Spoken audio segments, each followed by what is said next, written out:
Then there was a link for their gift registry.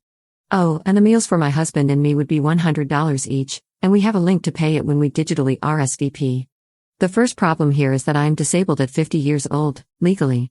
I use oxygen and a walker when I need to walk long distances. Sometimes, I have to give up the walker entirely and use a wheelchair. I'm not proud of it, but there it is. I could happily sit in a room and look at kids, but I'd be pretty useless to prevent a fall or stop a child from choking or anything else that would require me to move quickly. Second, my husband isn't the one who has been friends with these people since childhood. I am, so why would he be invited to watch the ceremony and be part of the reception, but not me? My husband said he'd happily watch the kids and let me attend the wedding and reception, but the invitation specified that only other female invitees would be watching the kids, so I doubt they'd let him. Is this a normal thing at weddings now? Do you pick guests to babysit other guests' children? Should I call them up and explain my health situation, even though they already know it, and visit me during my multiple hospitalizations a year? I hate having to pull the health card, but honestly, what were they thinking? I confess that I feel offended and hurt that I'm nothing more than a babysitter to them who is expected to pay for my supper and babysit for free. Would I be wrong to simply tell them we won't be able to attend and to find another sitter? And if we don't go, do we still send a gift? Edit.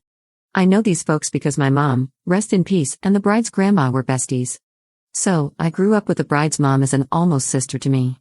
We went to school together, graduated together, worked at the same place twice, and have been super close since. The bride is like a goddaughter, or at least I thought she was. I'm gobsmacked here. The church where they are getting married is a Southern Baptist church. They aren't members, and none of us are overly religious. They just liked the venue and booked it. I've never been inside, but it's lovely on the outside, and apparently, it has a childcare room that is big enough for a bunch of women and kids to comfortably stay in for a wedding and reception. We're all American. The groom's family is related to my family via marriage, and the bride and groom met at my house at a cookout a few years ago. I've always been way closer to the bride's family though. I knew that there had been a proposal. I got FaceTimed about 10 minutes after it happened, and my husband and I cried, laughed, wished them well, and oohed and awed over their story in the ring. I was expecting an invitation, sure, but not like this. The last time I had lunch with the bride's mom, she told me they're inviting around 200 people, so it'll be a large wedding with, I'm assuming, a ton of children. No, I don't hate kids. I love kids. I would have loved to have kids of my own, but my body just wouldn't do it. It took 2 miscarriages and a stillbirth to finally make me accept that it wouldn't happen for us. We are in the process of adopting 2 young adults that we brought into our home when we found out they were kicked out and homeless at 18. They've lived with us for years and we're making it legal. They call us mom and pop, and we're a family. I'm still considering my options. I've started and deleted multiple emails to the bride's mom. I'm a raw nerve right now, and my tone isn't the kindest. I want to keep it all in writing so there can be no he said she said. I plan to ask if they incorrectly sent me the note about babysitting since they know I physically cannot do that. But every inception of the email led with, WTF Donna, so I need to think about it some more. Update 1. I spoke to my friend, the mother of the bride, and I'm pretty upset. I've been bawling for most of the day. She called and said that they were getting a lot of backlash from the wedding guests.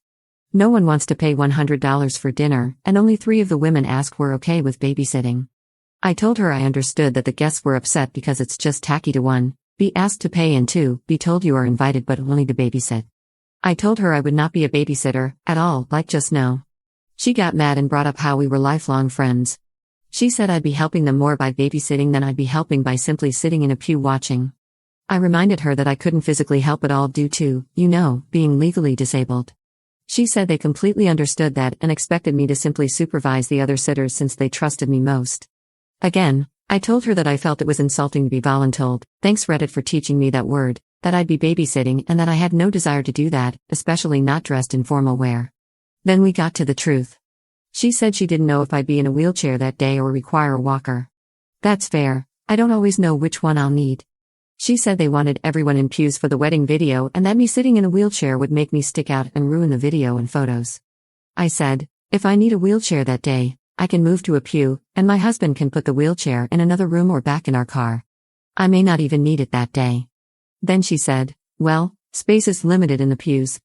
You would take up the space of 2 people with your purse and oxygen tank. I replied, no, I would not. I wouldn't bring a purse in, and the oxygen tank either sits on my lap or between my feet. It's like a little backpack.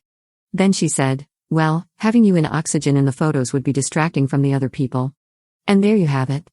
Words were exchanged, and she hung up on me. I haven't been removed from any social media yet, but I fully expect to be.